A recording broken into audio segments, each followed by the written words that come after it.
Itu harus dihargai. Bukan kayak kamu sama si doi.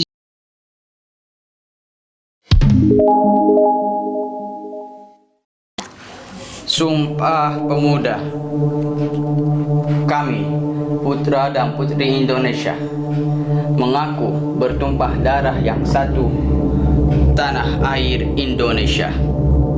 Kami, putra dan putri Indonesia, mengaku berbangsa yang satu, bangsa Indonesia.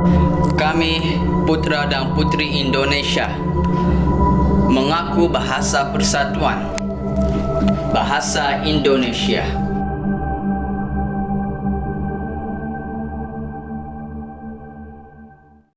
Assalamualaikum warahmatullahi wabarakatuh.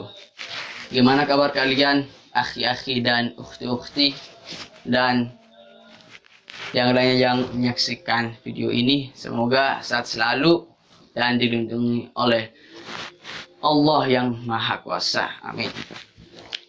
Jadi di sini saya akan disuruh menjelaskan sedikit tentang naskah Sumpah Pemuda oleh Mbah Google. Terus saya memilih menjelaskan karena kalau membaca saja kalian pasti bisa. Ngapain saya buat video? Kamu juga bisa bikin video, baca doang udah kelar. Enggak. Saya juga akan menjelaskan tentang sejarah dan maknanya. Nah, sebelum kita mulai, bentar, Mbak. Oke, asik. Pas belum? Oke. Jadi Sumpah Pemuda adalah hasil dari Kongres Pemuda yang kedua pada tahun 1928, tanggal 28 Oktober, yang ditulis oleh Muhammad Yamin. Udah, itu sejarah singkat. Nah, sekarang maknanya. Apa sih maknanya? Sehingga bisa merasuki segala aspek kehidupan berbangsa dan bernegara. Ini Sumpah Pemuda adalah titik awal perjuangan meraih kemerdekaan. Ini penting banget Sumpah Pemuda. Maknanya apa lagi? Jadi yang pertama,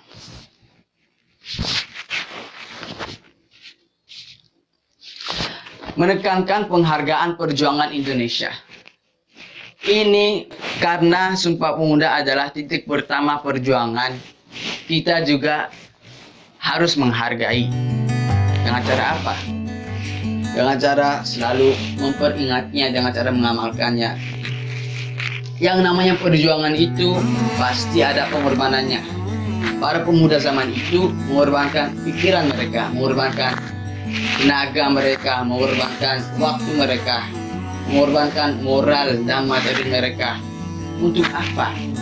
Untuk perjuangan, untuk perjuangan kemerdekaan. Itu harus dihargai. Bukan kayak kamu sama si doi.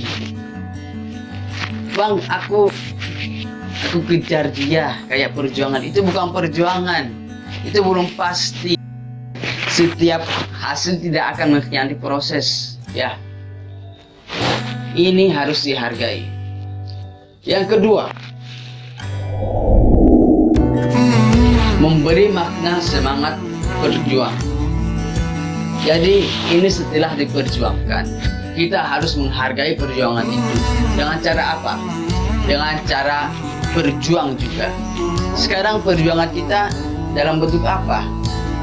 Di era globalisasi ini, perjuangan kita bisa seperti meraih prestasi, bisa membanggakan orang tua minimalnya lah, membanggakan keluarga, dan membanggakan bangsa dan negara dalam skala internasional.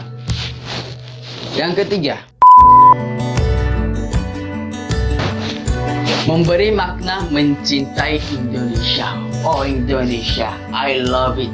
Oh Indonesia man, Nusa ini uhibbu biladi Indonesia. Harus mencintai Indonesia. Itu rasa perjuangan muncul karena rasa cinta para pemuda terhadap negara Indonesia. Mereka gak suka negara mereka sendiri dijajah, dipergunakan untuk para bangsa asing. Bukan.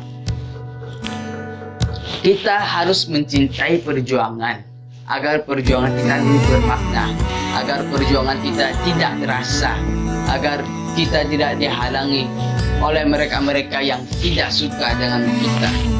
Itu rasa cinta mengalahkan semuanya. Rasa cinta karena kesatuan, karena persatuan, karena Indonesia. Itu rasa cinta, bukan rasa cintamu kepada dia. Dia yang belum pasti sama kamu, mungkin dia sama orang lain. Mungkin cinta bagimu, tapi bukan cinta bagi dia. Oke. Yang keempat, menjadi bangsa Indonesia. Negara Indonesia bukan didirikan oleh bangsa Indonesia, tapi didirikan oleh bangsa Jawa, oleh bangsa Madura, oleh bangsa Dayak, oleh bangsa Bugis, oleh Betawi, oleh bangsa-bangsa lainnya, sehingga menjadi bangsa Indonesia, sehingga menjadi Negara Kesatuan Republik Indonesia NKRI. Jadi kamu jangan sombong dengan bangsamu, ya, karena bukan kamu saja yang mendirikan bangsa ini, mendirikan negara ini. Semua bangsa yang ada dalam wilayah NKRI juga berjuang untuk kemerdekaan Indonesia. Jadi ketika ada bangsa yang bukan sebangsamu, anggap aja mungkin dia bukan sebangsa daerah, tapi dia sebangsa dalam wilayah. Dia sebangsa Indonesia. Itulah kita harus saling menghargai. Kita satu bangsa, kita satu darah, kita satu bahasa, kita satu tanah. Kenapa harus ada diskriminasi? Kenapa harus ada konflik? Bhinneka Tunggal Ika, perbedaan dalam kesatuan. Bangsa Indonesia yang didirikan oleh bangsa yang berbeda. Oke? Saling menghargai. Dan yang terakhir, yang menurut saya terakhir, mungkin dari kalian lebih banyak lagi, mencintai bahasa Indonesia. Apa bunyi yang ketiga? Menjunjung tinggi bahasa persatuan. Ini bahasa Indonesia menyatukan kita, menyatukan bangsa-bangsa lain, menyatukan bangsa Jawa dengan bangsa Dayak, menyatukan bangsa Betawi dengan bangsa Jawa, sehingga tidak terjadi miskomunikasi. Kebanyakan konflik terjadi karena apa? Karena miskomunikasi, karena ketidaktahuan. Gus Dur pernah berkata, semakin tinggi ilmu seseorang, maka semakin tinggi rasa toleransinya.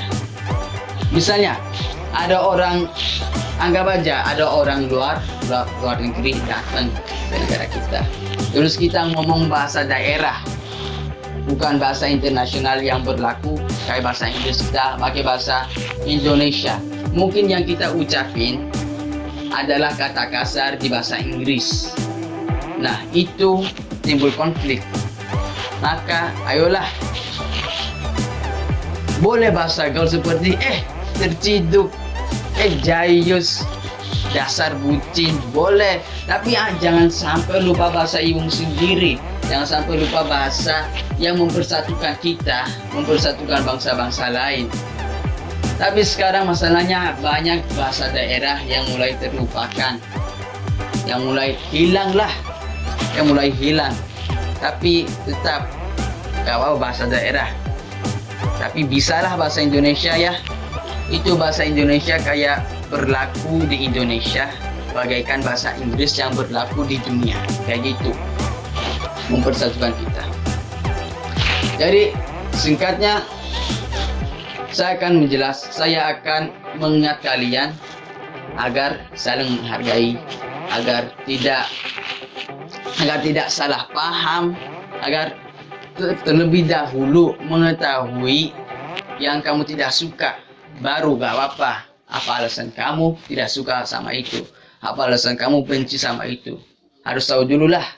Kenapa tanpa alasan benci sesuatu, itu kan bodoh namanya. Gak boleh. Ayolah kita saling menghargai. Dengan cara apa? Dengan paling sederhana, like video ini dan subscribe. Tapi gak usah di-share, gak ada yang nonton kayaknya. Ya mungkin sekian aja, kurang lebihnya mohon maaf. Apalagi yang saya bawa perasaan kalian, bawa kata-kata bucin, mohon maaf ya. Sekian, wallahul muwaffiq ila aqwamit thoriq. Wassalamualaikum warahmatullahi wabarakatuh.